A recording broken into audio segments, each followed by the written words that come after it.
Not fix it because there's risk associated with the surgery.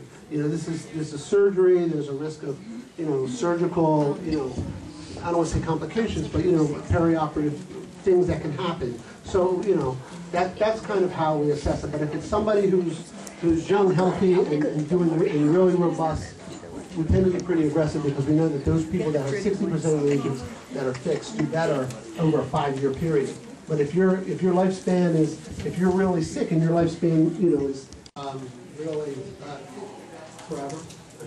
Yeah, it's a big vessel. So the question was how long do you spend last in the blood vessel that goes to your arm? And that's, you know, the thing is, the bigger the blood vessel, the more successful it is to extend.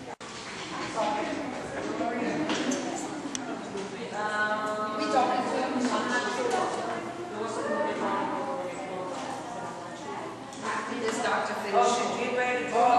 Wait, no, she didn't finish. She's getting ready to go. Wait, she didn't put these numbers in here. She's drawing right now. I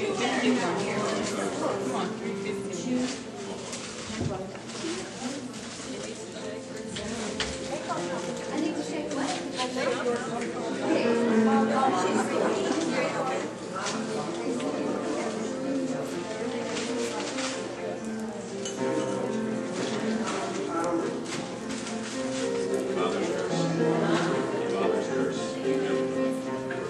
Food therapy, nutrition, and consulting.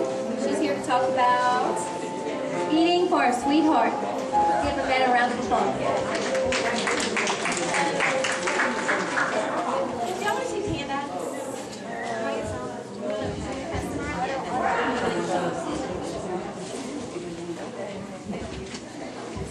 Hello, how are y'all? My name is Yvette Quantz. I'm a registered dietitian, and I have a practice here in Lafayette called Food Therapy.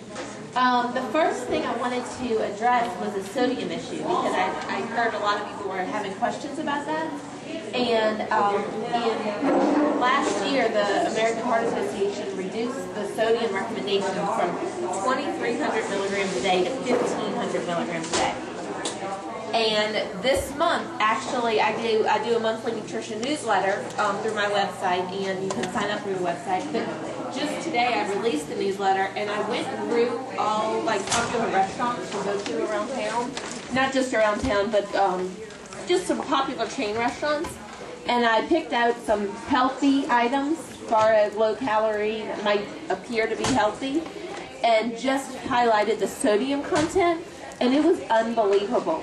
So, and I'm going to go through a few of this with you today, and if you do go to my website and sign up for the newsletter, I can send it to you so that you can get all of them. But some that really stood out in my head was Subway's breakfast sandwich. Have y'all heard of Subway's new breakfast sandwich? 1,900 milligrams of sodium. Yes. The turkey sandwich was like 1,000 milligrams of sodium. Now, what's the new recommendation again? 1,500. Soup from Jason's Deli. The broccoli and cheese is the one specifically I highlighted, but it's really pretty across the board. Anyone have an idea? 2,000, 2,100, 2,000, right around there. One bowl. So it's just unbelievable to me because for so long we've been drilled in our mind calories, you know, fat content.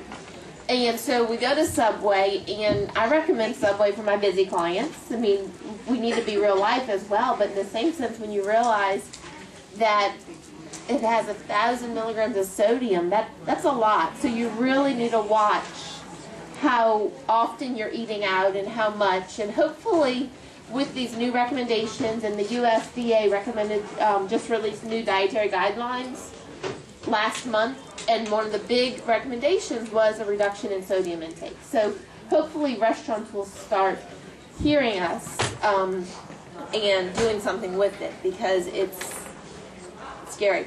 So someone was also asking questions about sea salt versus regular salt. Sea salt is more potent flavor enhancer, so you don't use as much. So that's a reason why it's a good, better than regular.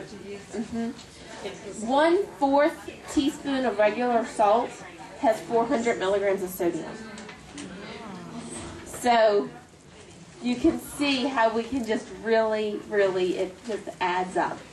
So when you go home tonight, start looking at your packages, see what has sodium. Now, an apple has less than 1 milligram. I saw some faces like, what? What is she going to say? Fresh fruit and vegetables across the board do not have sodium.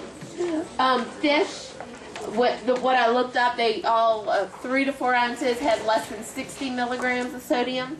So if you are eating fresh foods, whole foods that are not packaged and processed, they're not going to have a lot of added sodium in it. So that's pretty safe to say. Greek yogurt is going to be another low sodium real food item.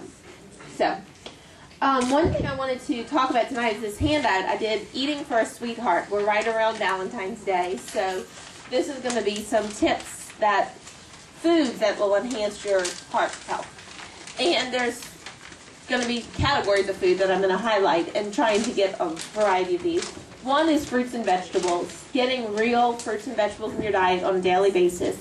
That will give you fiber. Fiber helps to decrease our risk for heart disease, decreasing our cholesterol level, so eating fresh fruit and fiber. Fruits and vegetables will also help to balance out the electrolytes in your body, so that way you are balancing out that sodium, your blood pressure better. That's why the DASH diet for high blood pressure, which focuses on a lot of fruits and vegetables.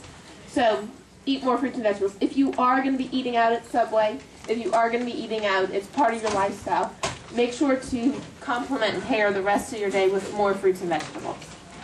Another thing is omega-3 fatty acids. A lot was hit upon that with taking a supplement. And I do think taking a fish oil supplement is a great recommendation. I agree with what Dr. May said of generally a multivitamin, fish oil, vitamin D as your basic calcium supplements. I don't think you need to go overboard with supplements. Don't need to spend a lot of extra money on supplements. But getting a good fish oil is good, especially because we don't live in an area, well, we do get a lot of fresh fish, but fresh salmon is not as prominent here, which is going to be really high in omega-3. So, and very often the fish we do eat is fried, which is not good for our heart. So, what? Or baked in butter. Or baked in butter, which is also not very good for our heart. So, on that note, I'm going to address the issue of fat, like trans fat. Has anyone heard of trans fat? Partially hydrogenated oils. That is the #1, I say, food item ingredient. It is worse than saturated fat. So really reading your food labels and staying away from foods that have that trans fat. Trans fat, along with corn syrup, along with salt and sodium, are all foods that food manufacturers use, or ingredients, to help preserve the shelf life of the food so that they can stay on the shelf forever. That's why a Twinkie will last. So really read your ingredients, look at if you're eating packaged foods, stay away from the trans fat, partially hydrogenated oils.